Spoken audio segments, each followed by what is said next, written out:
You always said I was cold. Now it is time for you to chill out forever." Those were the last words I heard before the heavy freezer door slammed shut. The metallic clang vibrated through my bones as darkness and bitter cold wrapped around me like a burial shroud. My daughter-in-law, Jacqueline, had not even raised her voice. She said it as if she were offering a casual farewell at the supermarket checkout line. But the words sliced sharper than the icy air now crawling across my 72-year-old skin. Inside the commercial freezer, I could see my own breath fogging in the dim glow of a single overhead bulb. The steel walls pressed down with silent cruelty. My wool coat, the same one I had worn for church last Sunday, was no match for the sub-zero temperature. My fingers stung. My knees trembled. My heartbeat echoed in my ears. This was no accident. This was murder. And yet, as I leaned against the frozen shelving, forcing myself to stay calm, another thought fought its way through the panic. If I truly died in here, how could I be sitting in Jacqueline's living room only hours later, waiting with all the evidence of her crimes spread across her coffee table? To understand how I reached that strange reversal, we must step back. 6 months earlier, life had looked entirely different. My name is Ruth Howard. Everyone in my community knows me as Mrs. Howard, the retired high school English teacher who never misses a Sunday service or a book club meeting. After my husband Alan passed away, I thought my days would be quieter, filled with gardening, letters to my sister, and the occasional afternoon bridge game. I had lived carefully, saved carefully, and invested alongside Alan for almost 5 decades. He always said we had built a solid foundation, one that would carry me through the rest of my days with dignity. When my son Matthew announced he and his new wife were moving in with me, I believed it was a blessing. He said they wanted to help me out. Matthew had always been a gentle boy, too trusting, quick to see the good in everyone. He was 42 now, an engineer with a good salary, though he confessed he never quite managed money the way his father had. His new wife, Jacqueline, was 36, glamorous in a polished, calculated way. She owned a catering business that she often bragged supplied the finest galas and weddings. At first, I was touched by their presence. The house, once echoing with Alan's absence, grew lively again with footsteps, the sound of doors opening, voices down the hall. Jacqueline was attentive, almost overly so, bringing me tea, insisting I sit while she prepared dinner, smiling with practiced sweetness. She would clasp my hand and say things like, "You should not have to worry about bills or investments at your age." I brushed it off politely, though the comment stung. One evening, as I carried a tray of scones into my study, I paused outside the half-closed door. Jacqueline's voice was sharp, urgent, nothing like the syrupy tone she used with me. 120 million, she whispered to someone on the phone. "Yes, Marcus, I am certain. Alan left her at least that much. Once Ruth is gone, Matthew inherits. And once Matthew inherits, I control it." The tray shook in my hands. A cup tipped, spilling tea down my sleeve. My chest tightened as I realized I was listening to my own death sentence. My daughter-in-law was not nurturing me. She was plotting to erase me. That night at dinner, she served pot roast, my favorite, and her smile was flawless. "Ruth, you seem tired. Maybe we should look into professional care." "You deserve help." Matthew nodded, eagerly oblivious. "Mom, Jacqueline is right. You have been forgetting things." Forgetting things? I had balanced my checkbook to the penny that very morning. I had managed a household for 47 years, raised a son alone after Alan traveled for business, built a portfolio strong enough to withstand 2 recessions. Forgetful? No. But in their eyes, the seed was planted. The next weeks became a slow campaign. My glasses vanished, then appeared in the pantry. My medications shifted from one cabinet to another. My bedroom clock malfunctioned, leaving me oversleeping for the first time in years. Each incident looked like evidence that I was slipping. Each time Jacqueline was there, brows furrowed, voice filled with false concern. "Matthew, I think your mother needs more help than she admits," she murmured one evening. He squeezed my hand, his eyes filled with worry, but he believed her. I realized the walls were closing in. I was being painted as senile, and soon, no one would believe me. The path was clear. Assisted living, power of attorney, and then, like Alan's own mother, an early grave. And that was before the freezer. I pressed my palms against the icy wall, forcing the fear back down my throat. If Jacqueline thought I would die quietly, she had underestimated me. The woman who raised Matthew, who kept every penny accounted for across decades, who survived widowhood with her spine straight, was not finished. This was not the end. It was the beginning. When Matthew and Jacqueline first carried their boxes into my house, I told myself it was an answered prayer. The rooms had felt hollow since Alan's funeral. His absence echoed in the creak of floorboards, in the silence at the breakfast table, in the unopened newspaper by the armchair where he once Saturday. Having Matthew back under my roof felt like a second chance at family. Jacqueline wore that polished smile of hers, wide and white, as if carved onto her face. "We'll take care of you, Ruth," she said sweetly. "You shouldn't have to worry about a thing at your age." At my age. Those 3 words sank like stones. I was 72, not senile and certainly not helpless, but I swallowed the sting and thanked her. The last thing I wanted was to drive my son away. At first, everything looked ideal. Jacqueline prepared meals that belonged in glossy magazines. Her catering business, she claimed, was thriving. She boasted about contracts with high-end weddings, corporate galas, charity banquets. She even offered to host my book club's annual luncheon free of charge, though the offer was really just another performance. She wanted to be admired. Matthew, bless him, was proud. "Isn't she amazing, Mom?" he said after dinner one evening, as Jacqueline poured him another glass of wine. His eyes glowed with the kind of admiration only love can blind a man into. I forced a smile. She certainly has energy. Still, beneath the glitter of her gestures, cracks began to appear. I noticed Jacqueline lingered near my desk more often than seemed natural. One morning, I entered the study and found her staring at the framed certificates Alan and I had earned for community service. She turned quickly, too quickly, and chirped, "Just admiring how accomplished you and Alan were."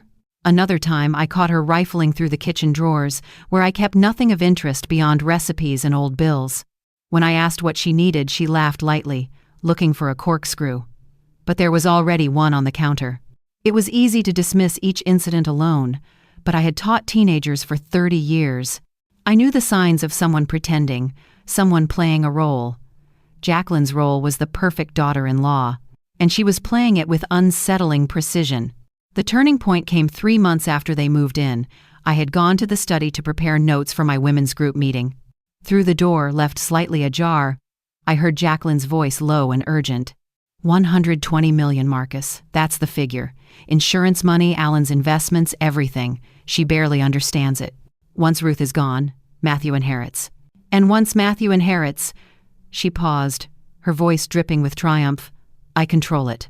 My hand shook around the teacup I was carrying. The saucer rattled against the porcelain. I froze in the hallway, every nerve screaming. Later that evening, Jacqueline served my favorite pot roast, humming cheerfully as if nothing had been said. She ladled gravy onto my plate and patted my hand. "You look tired, Ruth. Maybe it's time we talked about professional care. You deserve a rest." Matthew looked up with that earnest worry etched across his face. "Mom, she's right. You've seemed forgetful lately." Forgetful. The word stabbed. I had balanced my checkbook that morning to the penny, exactly as I had done every week for decades. I had managed a household, guided generations of students, and held Alan's hand through illness without faltering. Forgetful was not the word for me. But Jacqueline's eyes glittered with satisfaction. The seed was planted, and Matthew had watered it with his trust. That night I lay awake, staring at the ceiling, listening to the muffled sound of their laughter through the wall. My son's voice, once my comfort, now twisted like a knife. He believed her. She had him wrapped so tightly around her manicured finger that he could not see the strings. The next morning, Jacqueline approached me with her usual smile. "Why don't I take over the bills, Ruth? You shouldn't have to worry about such complicated matters." I met her gaze. "I've managed complicated matters my entire life." Her smile faltered for only a fraction of a second, but I saw it, the calculation, the impatience, the cold ambition beneath the sugar.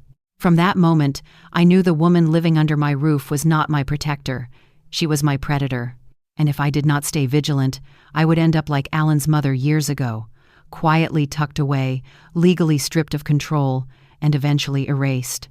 It started with the smallest inconveniences, so subtle that even I questioned whether they were real. My reading glasses vanished from my nightstand one morning. I searched for half an hour before finding them days later, tucked neatly inside the pantry between bags of flour and sugar. I had never put them there. A week later, my prescription bottles were out of order. The heart medication that always sat on the left was suddenly on the right. The blood pressure pills were gone altogether until they mysteriously reappeared inside the bathroom drawer beneath the hairbrushes. When I confronted Jacqueline, she gasped with wide-eyed concern. "Oh, Ruth, you must have misplaced them. Are you sure you're keeping track?" Her voice dripped sympathy, but her eyes glittered with something else. Then came the alarm clock. For nearly 40 years I had risen at 6 sharp. One morning I opened my eyes to sunlight streaming across the bed. The clock on my dresser was dark, unplugged. Jacqueline appeared in the doorway with a practiced frown. "You overslept, Ruth. Maybe it's time we think about getting you some help." The incidents piled up like kindling. Alone, each seemed harmless. Together, they painted a portrait of a woman losing her grip. The neighbors began asking why I no longer attended garden club meetings. Invitations I never saw had apparently been declined. At church, acquaintances tilted their heads with pity. "We heard you're having a hard time, Ruth. Is everything all right?" I realized Jacqueline had been speaking for me, shaping my reputation in whispers and concerned looks. She had turned my community into a jury, and the verdict was almost decided. Matthew, caught between loyalty and love, leaned further into his wife's narrative. One evening, he sat across from me at the dining table, his face creased with worry.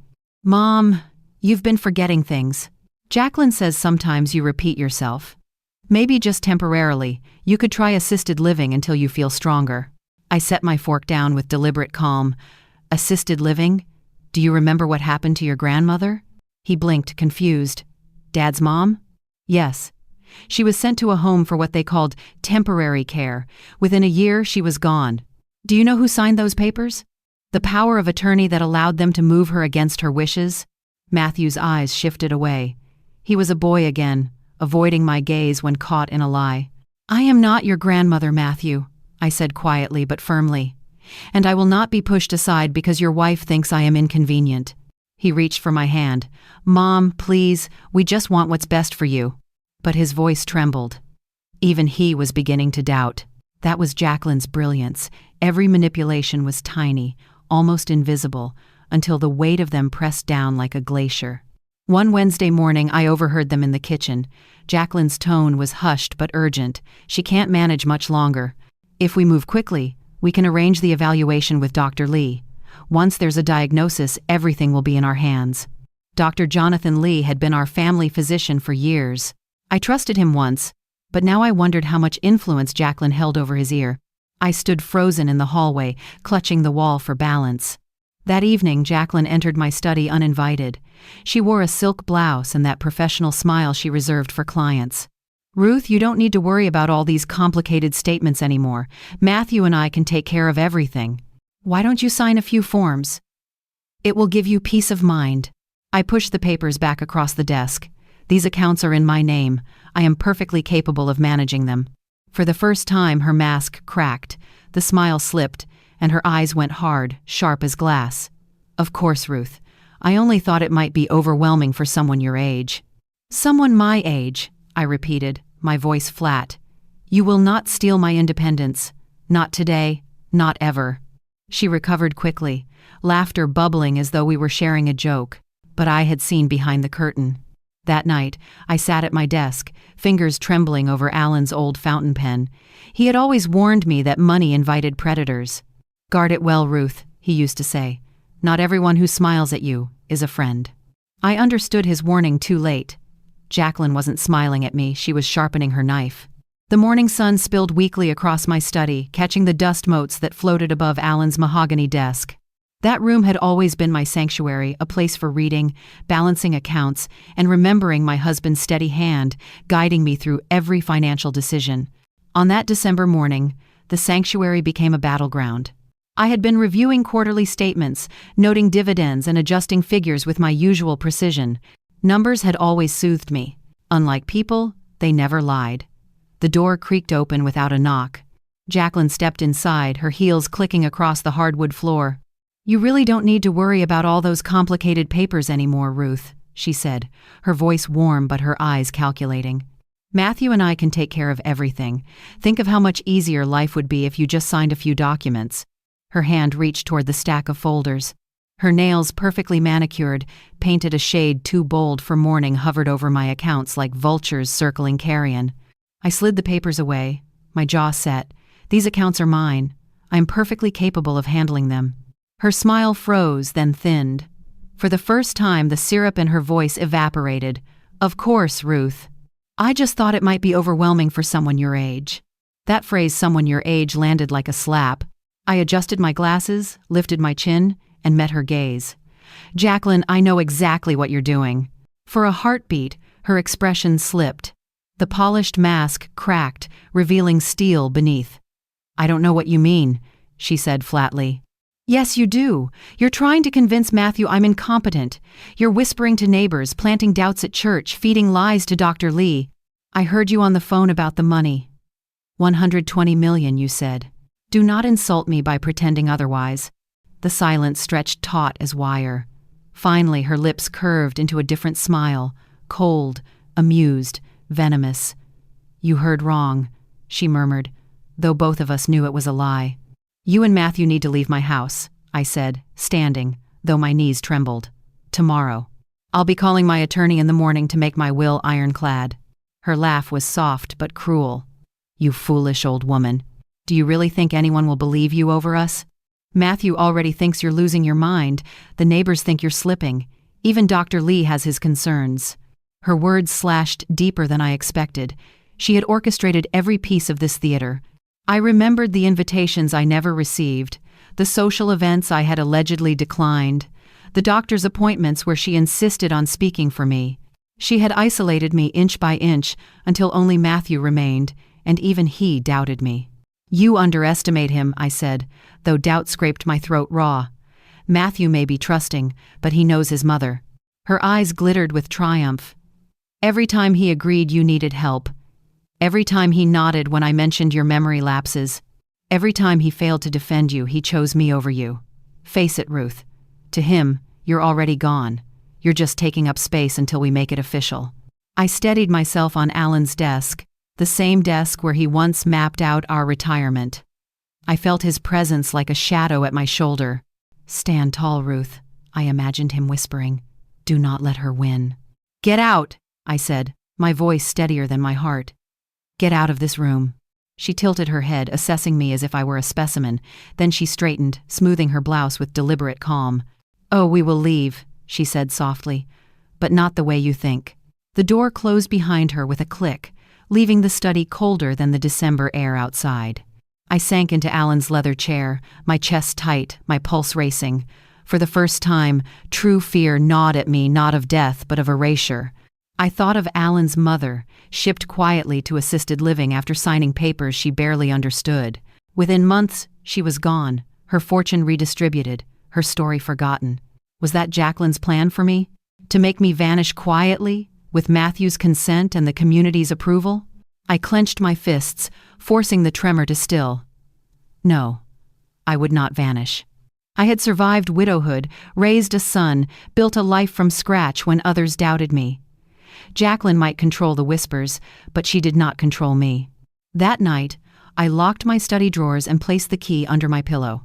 As I lay in bed, listening to muffled voices in the next room, I realized something chilling. Jacqueline had declared war, and the battleground was not only my home, but my very mind. Jacqueline's sudden change in demeanor should have warned me.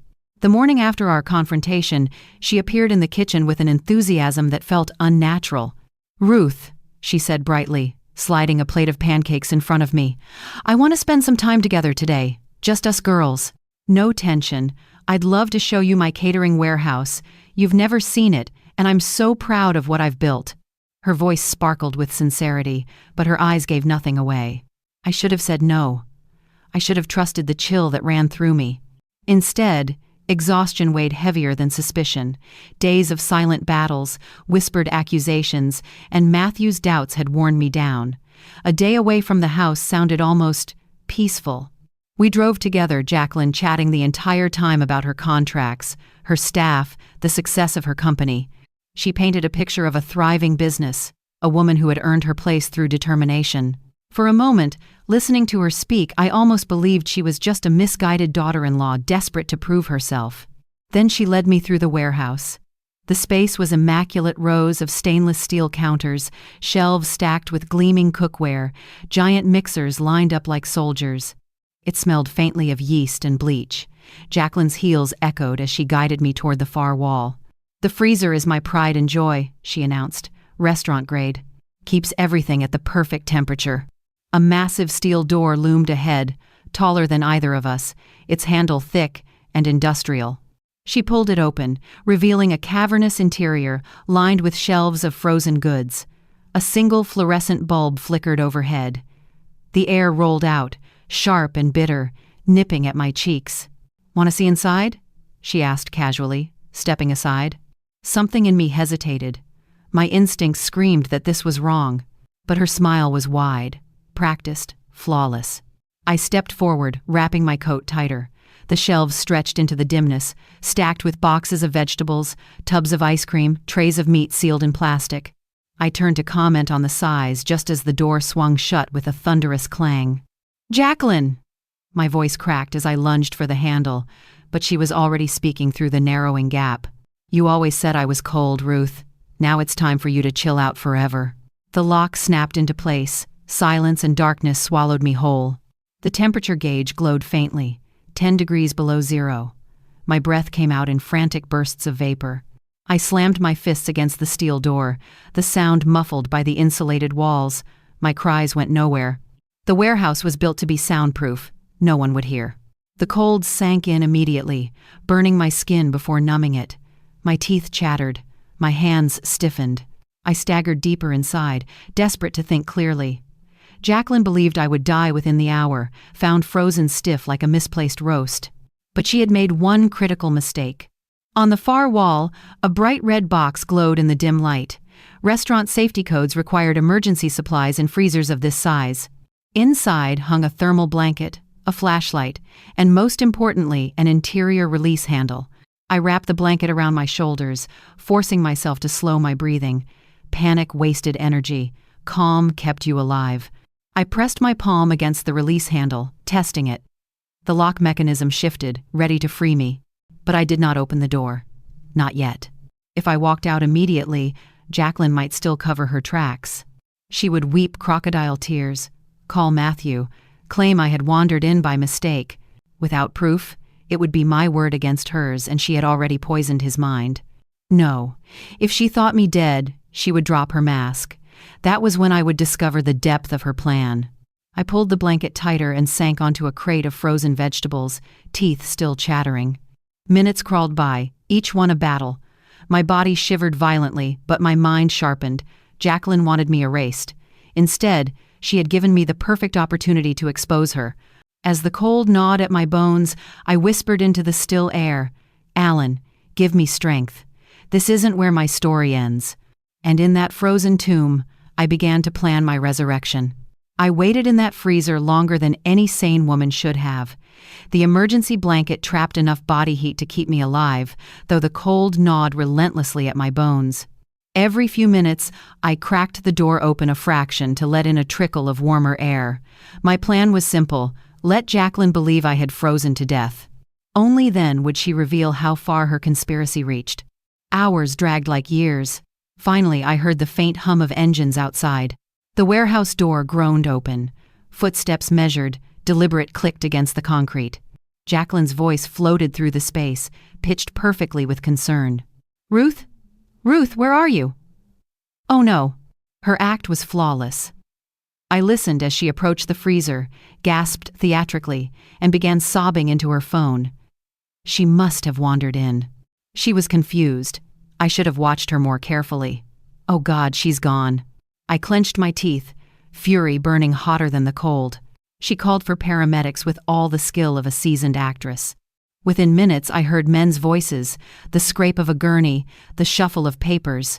Someone muttered, "These dementia cases are always tragic." I stayed hidden behind stacked crates until the commotion faded. When the warehouse finally fell silent again, I pushed the release handle and stepped out, legs stiff but steady. I was not dead. I was something far more dangerous. A woman with nothing left to lose. The next hour was a blur of discovery. I combed through Jacqueline's office, every drawer, every file. What I found made my stomach twist. In a waterproof container were forged medical records detailing a decline I had never experienced, memory lapses, paranoia, early dementia, all signed by Dr. Jonathan Lee. My signature appeared on a power of attorney document granting Matthew and Jacqueline full control of my finances. The signature was flawless. I might have believed it myself if I had not known better. Then came the insurance policy. $8 million with Matthew as the beneficiary, signed only 2 months ago. My name flowed across the line in handwriting that looked unmistakably mine. Worst of all was a leather-bound journal. Jacqueline had documented everything: her manipulation of Matthew, her strategy for isolating me, her timeline for my decline. She had even calculated projected payouts. Reading her words was like peering into the mind of a predator who saw me not as a person but as a ledger entry waiting to close. I photographed everything, page by page, backing up the images to a cloud account. For once, technology was on my side.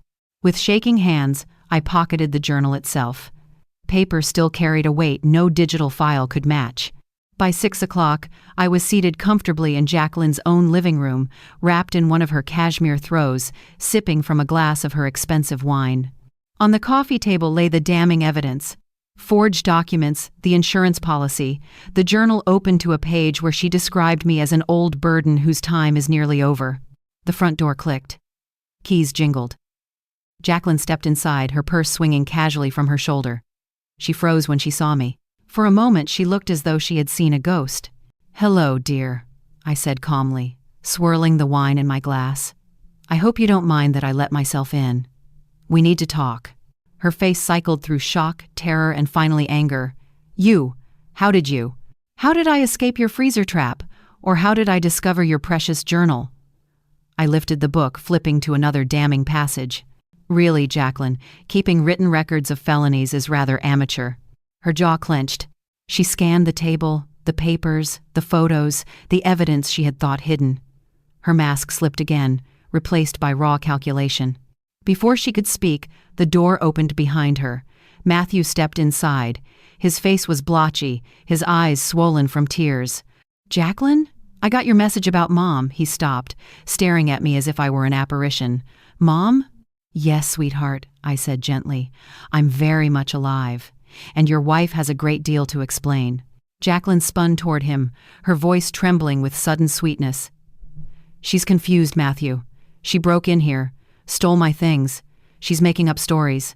But Matthew's gaze shifted from me to the table, to the open journal, to the forged insurance policy. His hands began to shake. That was when I knew the war had moved to its final battleground. And this time, I had the ammunition. The living room was a crucible of silence. Matthew stood frozen by the doorway, his eyes darting from my face to the papers scattered across the table. Jacqueline's smile flickered like a candle in the wind. "Matthew," she said quickly, "your mother is confused. She must have written these herself. Look at her, she's trembling. This is all part of her decline." I rose slowly, holding the journal aloft. "Read it," I said firmly. Every page in her handwriting, every lie, every calculation. She documented her plot as carefully as a business plan. Matthew took the book with unsteady hands. His lips moved silently as he read. The color drained from his face. "Jacqueline," he whispered, "these entries, they mention conversations we never had, dates before we even lived here. Notes about insurance I didn't know existed." Jacqueline stepped closer, her voice pleading now. "She forged it, Matthew. Can't you see? She's trying to turn you against me because she can't stand that you love me more." The words hit me like a slap, but Matthew's expression shifted. He flipped to a page where Jacqueline had written, "Matthew is pliable, easily convinced, must continue to reinforce image of mother's dementia." His hand shook as he lowered the book. "Pliable," he repeated, his voice low. "Dangerous. That's what you think of me?" Her mask cracked, anger flooding through. "You are pliable. You've never stood up to her. You're 42 years old and still clinging to your mother's apron strings." I had to do something. I saw the moment the truth struck him. The boy I raised, blinded by devotion, finally saw his wife for who she was. His shoulders sagged as if the weight of betrayal pressed down all at once. "Mom," he said hoarsely, "do you have evidence beyond the journal?" I lifted my phone, showing him the photographs, the forged medical records, the power of attorney, the fraudulent insurance policy. Backed up to the cloud, all time-stamped, even a public defender could win with this. Jacqueline's eyes darted toward the kitchen. I knew she was calculating escape. Before she could move, Matthew stepped between us, blocking her path. "Don't," he warned. "Don't make this worse." For a long moment she stood frozen, chest heaving, eyes sharp. Then she spat the words like venom. "You should have died quietly, Ruth. That money was wasted on you." The police arrived within minutes of Matthew's call. I sat on the sofa as they cuffed her hands, the clink of metal louder than any scream. Jacqueline twisted against the officers, her voice shrill. "You'll regret this. She's insane. You're throwing away everything we built." Matthew didn't look at her. He sat beside me, shoulders shaking, his hand gripping mine like a child lost in a storm. At the precinct, detectives pored over the journal and my photos. Detective Eric Martin, a broad-shouldered man with eyes like stone, leaned across the table. "Mrs. Howard, this isn't just an inheritance scam. Your daughter-in-law, real name Jennifer Cash, has a history. We've linked her to at least 7 suspicious deaths across 3 states. I felt my stomach drop. 7? He nodded grimly. "Husbands, fiancés, older relatives. Each left her money. You're the first one who survived long enough to expose her." In the days that followed, the story unraveled like a tapestry cut from its frame.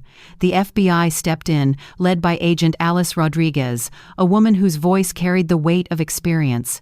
"We'll need your testimony," she told me. "Your account will help us connect her to multiple cases." I agreed without hesitation. If my ordeal could save another family, then my suffering had purpose. The trial began 9 months later. The courthouse buzzed with reporters hungry for the Black Widow story.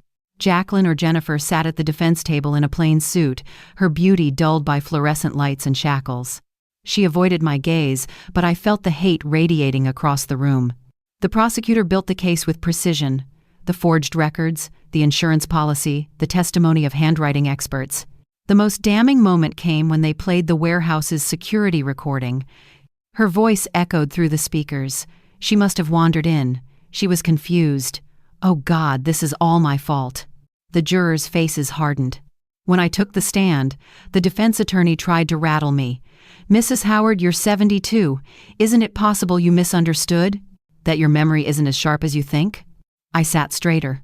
"Young man, I managed a household for nearly 5 decades, taught generations of students, and balanced a portfolio worth hundreds of millions. I also survived being locked in a freezer by the woman sitting at that table. My mind is sharper than ever, thank you." A murmur rippled through the courtroom. Even the judge raised an eyebrow. The verdict came swiftly. Guilty on all counts. Attempted murder, fraud, forgery, insurance fraud. The judge's words were heavy. "You are a predator who exploited trust for financial gain. Society must be protected from you." Jacqueline's mask finally shattered. For the briefest moment, I saw not triumph or malice but emptiness, a woman who had reduced human life to currency and lost her own soul in the bargain. As she was led away in chains, Matthew reached for my hand again. "Mom," he whispered, tears in his eyes. "How could I have been so blind?" I squeezed gently. "Because you loved her, and love can blind the best of us. But now, love can also open our eyes." 1 year after the verdict, the house no longer felt like a battlefield.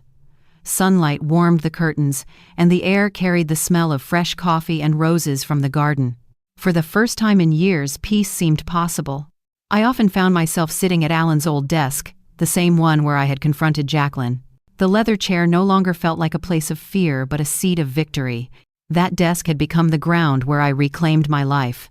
The financial recovery took months. Jacqueline Jennifer, as I had to remind myself, had opened credit cards in my name, written forged checks, even managed to siphon funds from a smaller investment account. My attorney and I spent countless afternoons untangling the mess. Each fraudulent charge was a knife wound that had to be stitched shut. Still, I was grateful. Unlike the victims' families in other states, I had survived. Then came Alan's letter. Hidden deep in the back of the desk drawer, it was addressed in his careful handwriting, "To Ruth, only if danger comes." My hands shook as I read his words. "My dearest Ruth, if you are reading this, it means my fears were right that someone might come for you, for what we built. I want you to know I prepared for it. The fortune you believe is 120 million is only part of our true wealth. The rest, nearly 300 million, has been placed in protected trusts. You are stronger than you know. Trust your instincts. Survive for both of us." Tears blurred the ink. Even in death, Alan had been protecting me. He had built not just a fortune but a fortress. Jacqueline had thought she was playing for gold. In reality, she had been fighting for scraps. With my attorney's guidance, I activated what Alan had called the final safeguard, the Howard Foundation for Elder Safety. Instead of waiting for my death, I launched it while I was alive. Its mission was simple: provide legal aid to seniors targeted by fraud and manipulation.